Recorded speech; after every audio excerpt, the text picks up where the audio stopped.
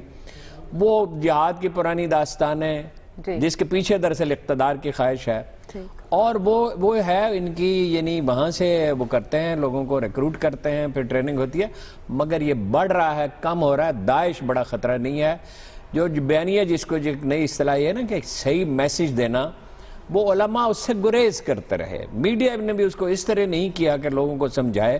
لیکن بہرحال ٹیررزم کم ہو رہا ہے, بڑھ نہیں رہا, اور 2-3 سال میں 4 سال میں مکمل طور پہ ختم ہو سکتا ہے. میں سری لنکا گیا اور میں حیرت زدہ رہ گیا.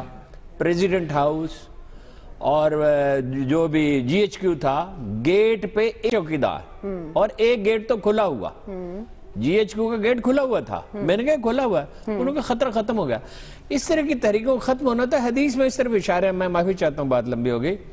فرمایا لڑکے ہوں گے آپس میں کٹ مریں گے. فتنہ آخر الزمان کا ایک باب ہے, اس میں یہ حدیثیں. ایک جگہ یہ بھی ہے کہ نام شہروں کنیت شہروں کے نام ہوگی. ابو بکر بغدادی, بغداد کے نام پہ. ان کا کوئی مستقبل نہیں ہے. اچھا, نام تو بدل لیتے ہیں یہ جتنی بھی یہ خونی جماعتیں ہیں, تحریکیں ہیں ایاز صاحب, لیکن ان کا کام تو ایک ہی ہے. تو گھبرانے کی زیادہ ضرورت نہیں ہے. جو اسٹریٹجی پاکستان ابھی تک استعمال کرتا آ رہا ہے مختلف اس طرح کے جو خونی گروہ ہیں ان کے خلاف, اسی طرح داعش سے بھی نمٹا جا سکتا ہے, یا واقعی بڑا چیلنج سمجھتے ہیں آپ؟ دیکھیے, داعش جو ہے اس کا وجود افغانستان میں تو آ چکا ہے, زیادہ نہیں ہے. وہاں پہ برسر پیکار وہ افغانی طالبان کے ساتھ ہیں, اور افغانی طالبان نے ان پہ کئی حملے بھی کیے ہیں, اور کئی جگہیں ہیں جو پاکستان بارڈر کے ساتھ ہیں, ڈیورنڈ لائن کے ساتھ ہیں, جہاں پہ داعش کے کچھ نہ کچھ ٹھکانے جو ہیں ان کا ذکر سننے میں آیا ہے. اگر یہاں پہ کوئی پریزنس ہے, ایسا کوئی پاکستانی ایجنسی یا پاکستان کی طرف سے ابھی تک کوئی نقشہ نہیں آیا کہ وہ کہہ سکیں کہ داعش کا ایسے ہے, لیکن اس کا ایک آئیڈیالوجیکل امپیکٹ ضرور ہے. اور پاکستان جیسے معاشرے میں جہاں پہ اتنی بیماریاں اتنے اشروں سے چل رہی ہیں, اور آئیڈیالوجیز کئی ہیں, ایکسٹریمزم کی کئی شکلیں ہیں, بہت سارے یہاں پہ لوگ ہو سکتے ہیں جن کا سراغ لگانا چاہیے, جن پہ نظر کرنی چاہیے, جو کہ اس آئیڈیالوجی سے متاثر ہوں, جیسے کہ یورپ میں کئی ہوئے ہیں. تو یہ ہے, لیکن ایسے کوئی مستند ابھی تک کوئی سروے پاکستان میں نہیں آیا کہ داعش بہت بڑا یہاں پہ پریزنس ہو گیا ہے. یہ پہلی بات ان کی غلط تھی کہ داعش یہاں پہ کوئی ڈینجر نہیں ہے. افغانستان میں بھی پہلے ایسے کرتے تھے, پر وہاں افغانستان میں بھی داعش کا پریزنس چھوٹا موٹا ہو چکا ہے. ٹھیک ہے, لیکن معاملے کی بس حقیقت کو سمجھنے کی ضرورت ہے, باقی معاملات آسان ہو جائیں گے. اب ہم دیکھ رہے ہیں کہ عوام اس معاملے میں کیا کہتے ہیں, کیا رائے رکھتے ہیں داعش کے حوالے سے, داعش کی پاکستان میں موجودگی کے حوالے سے, کہ کیا یہ پاکستان کے لیے, پاکستانی حکام, سیکیورٹی فورسز کے لیے خطرہ بن چکی ہے. 45% کا کہنا ہے کہ ہاں, جبکہ 55% کہتے ہیں کہ ایسا نہیں ہے, جبکہ 480 افراد نے اس رائے دہی کے عمل میں حصہ لیا. بریک کے بعد واپس آئیں گے, ملین مارچ کی بات کریں گے.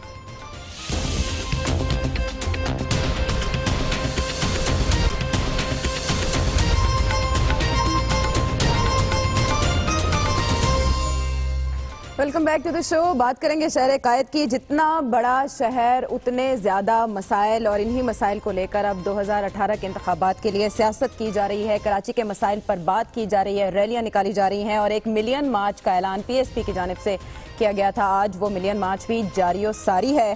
18 مطالبات رکھے گئے تھے, 16 مطالبات حکومت کے سامنے کہ یہ مانے جائیں. 18 دن تک دھرنا بھی دیا PSP کی جانب سے press club, Karachi press club کے باہر, لیکن بات نہ بن سکی, جس کے بعد ملین مارچ کا اعلان کیا گیا. سوال جو آپ کے سامنے رکھنا ہے, جس کا آپ نے جواب دینا ہے, کہ کیا PSP کے ملین مارچ کا اعلان یا ارادہ کراچی میں عوامی طاقت کا مظاہرہ ہے. اور سوال ایک بار پھر دہرا دیتے ہیں کہ کیا اس سے اپنی عوامی طاقت بتانا چاہتی ہے وہاں موجود جماعتوں کو PSP, پاک سرزمین پارٹی. آپ ہارون صاحب کیسے دیکھ رہے ہیں مصطفیٰ کمال کی سیاست کو, کس طرح سے وہ کراچی کی سیاست میں اپنا حصہ لے پائیں گے, ڈنڈ ڈال سکیں گے کسی کے ووٹ بینک کو؟ دیکھیے, مصطفیٰ کمال کا ٹاسک بہت مشکل ٹاسک. جب کوئی علاقہ, کوئی شہر, کوئی ملک ایک فیور میں مبتلا ہو جاتا ہے, جیسے ہٹلر کے جرمنی میں ہو گیا تھا, جیسے مسولینی کے اٹلی میں ہو گیا تھا، تو تبدیلی تعصب جب پختہ ہو جاتا ہے تو بہت مشکل ہوتا ہے اس سے نجات حاصل کرنا۔ میں مصطفیٰ کمال کو ایک بڑا بہادر اور مخلص آدمی سمجھتا ہوں۔ تو وہ وقت ثابت کرے گا کہ وہ تبدیلی لا سکتے ہیں نہیں لا سکتے، صلاحیت کتنی ہے اور تدبیر، حکمت اور دانائی کتنی ہے، لیکن بڑی مشکلات سے وہ گزرا ہے۔ دیکھیے، ایک تو اس نے اس وقت اسے چھوڑا جب اپنے عروج پہ، نصف النہار پہ تھا الطاف حسین، اپنی زندگی کا خطرہ مول لیا۔ پارٹی بنانے کے لیے وہ آیا نہیں تھا، اس کا سواگت ہوا، کچھ لوگوں نے کیا، انہی نے کیا جنہوں نے عمران خان کو ووٹ دیے تھے۔ لوگ نجات تو چاہتے تھے، خود اس کے اپنے لوگ، قریبی لوگ بھی نجات چاہتے تھے۔ خدا کا شکر ہے اس ملعون سے تو نجات ملی، اب براہ راست اس کا اثر تو نہیں ہے، ورنہ میڈیا یرغمال تھا سارا، سیاست یرغمال تھی، بات آپ نہیں کر سکتے تھے، لکھا ہوا چھپ نہیں سکتا تھا، چینلز کاٹ دیا کراچی میں، چینلز کاٹ دیے جاتے تھے۔ اب یہ ایک لمبی جنگ ہے، وہ بہت سے لوگوں کو لا، یہ ملین مارچ کی نہیں اصطلاح استعمال کرنی چاہیے۔ ایک دفعہ امریکہ میں ملین مارچ ہوا تھا تو واقعی 1 ملین لوگ تھے، بعد میں قاضی حسین احمد نے کیا ہر جلوس کو ملین مارچ کہہ دینا، یہ ایک ایسی شاعرانہ مبالغہ ہے جس کا نقصان ہوتا ہے، فائدہ نہیں ہوتا۔ مجھے نہیں پتا کتنے لوگ آئیں گے، ابھی تو گرمی کا موسم ہے، میرا خیال مغرب کے بعد ہی آئیں گے، اور کتنا کامیاب ہوگا، لیکن یہ ایسی سٹرگل ہے۔ دیکھیے وہ کیا کر رہا ہے، وہ یہ کر رہا ہے کہ مہاجروں کو جوڑنے کی کوشش کر رہا ہے، سندھیوں سے، بلوچوں سے، پنجابیوں سے، پشتونوں سے، اور یہ ایک ایسا مبارک کام ہے کہ اس کی تائید کی جانی چاہیے۔ باقی یہ ملین مارچ وغیرہ کیا ہونا ہے، لیکن پریشر بلڈ ہوگا۔ دیکھیے اس نے جو مطالبات کیے ہیں 16، اس میں 8 کا فائدہ میئر کو پہنچتا ہے جو اس کے سب سے بڑے مخالف ہے کراچی کے لیے۔ اس کی نیک نیتی کی داد تو اس کو دینی چاہیے۔ اچھا، مخالفوں کی بات کی، میئر کی بات کی، شامی صاحب مہاجروں کو وہ اکٹھا کر رہے ہیں تو وہ خود مہاجروں کے لیے اکٹھے نہیں ہو سکتے، اس طرح مزید تقویت ملے گی؟ دیکھیں مسئلہ تو یہ ہے کہ اب کراچی کی قیادت کس نے سنبھالنی ہے۔ جی، فاروق ستار صاحب اس میں اپنا حصہ لیں گے، لانسیئر، یا ان کے حصے میں کچھ آئے گا، یا پی ٹی آئی جو ہے وہ کچھ کر گزرے گی، یا کوئی دوسری کوئی جماعت اس کی جگہ لے گی۔ اصل مسئلہ یہ ہے، اور اس مصطفیٰ کمال جو ہیں بڑے سرگرم سیاسی کارکن ہیں، انہوں نے پہلے دھرنا دیا ہے، لوگوں کو انوالو کرنا چاہتے ہیں، اپنی طاقت کا مظاہرہ کرنا چاہتے ہیں، لیکن میرا خیال ہے کہ آج جو انہوں نے رسک لیا ہے کافی بڑا رسک ہے۔ یعنی اب اگر وہ بہت بڑا ہجوم اکٹھا نہیں کر سکتے تو پھر ذرا ان کو ضعف پہنچے گا۔ اور ملین مارچ کا مطلب پاکستان میں تو یہ ہے نہیں کہ اس میں ملین اکٹھا ہوگا، لیکن اگر 1 لاکھ بھی آ جائے تو تب بھی بہرحال ان کا بھرم رہ جائے گا، ان کی طاقت جو ہے اس میں کچھ اضافہ ہوگا۔ تو ایک میرا خیال ہے کہ کوئی بہت زیادہ اگریسیولی وہ کام کر رہے ہیں، یہ تھوڑا سا اس میں احتیاط کرنی چاہیے تھی۔ ابھی تک تو یہ ملین کا نقشہ نہیں ہے وہاں، اگر رات تک لوگ اکٹھے ہو جائیں۔ ساتھ ساتھ کور کریں، ابھی تک تو نہیں۔ صحیح کہہ رہے ہیں آپ ایاز صاحب۔ سوال آپ سے یہ کہ نیک نیتی دیکھنی چاہیے ان کی کہ کراچی کے مسائل کی بات کریں یا اس اعلان کی طرف دیکھیں؟ دیکھیے کراچی کے جو سیاست ہے جنرل ضیاء الحق کے زمانے سے لے کے آج تک، اس میں جسے ہم اسٹیبلشمنٹ کہتے ہیں، وہ ہماری ایجنسیز کا معتبر نام جو ہم دیتے ہیں تو ہم اسے اسٹیبلشمنٹ کر دیتے ہیں جی۔ اس نے طرح طرح وقت پہ جو ہے کچھ نہ کچھ وہاں پہ رول ادا کرنے کا کوشش کی ہے، کسی کو کھڑا کرنا، کسی کو نیچے کرنا۔ الطاف حسین بھی اسی حکمت عملی کے تحت پہلے لائے گئے تھے، پھر ہوتے ہوتے وہ لیبارٹری میں بنے تھے، لیکن لیبارٹری بنانے والوں کے بہت بڑے وہ پھر ہو گئے تھے، ان کے پھر کنٹرول میں نہیں رہے تھے۔ تو مصطفیٰ کمال پہ بھی شائبہ جاتا ہے کہ یہ بھی کسی نہ کسی لیبارٹری سے ان کو آگے... اچھا کامران نام بتا دیں، وہ بھی کامیاب ہونے کے بعد کہیں الطاف حسین تو نہیں بن جائیں گے؟ نہیں، وہ بات ہے کہ وہ ابھی تک کامیاب نہیں۔ لیکن یہ کہ ملین مارچ بھی آپ اپنی رپورٹ سے آپ مجھے اجازت دیں گے، ریاض صاحب نے جو بات کی ہے، بات یہ تھوڑا بہت میں بھی اسٹیبلشمنٹ کی ترجیحات کو سمجھتا ہوں۔ وقت بہت کم ہے۔ اسٹیبلشمنٹ کی ترجیح ایک ایم کیو ایم ہے، میں پورے وثوق سے کہتا ہوں۔ ہاں ٹھیک ہے، اور ایم کیو ایم ترجیح ہے نواز شریف صاحب کی۔ اچھا عوام کیا کہتے ہیں؟ عوام کا یہ کہنا ہے کہ پاک سرزمین پارٹی عوامی طاقت کا مظاہرہ کری ہے، 75% کا کہنا ہے کہ ہاں، جبکہ 25% کہتے ہیں ایسا نہیں ہے۔ 462 افراد نے اس عمل میں حصہ لیا۔ پروگرام کا وقت ختم ہوا چاہتا ہے، آپ سے ہوگی پھر ملاقات، تب تک کے لیے اللہ نے کہا۔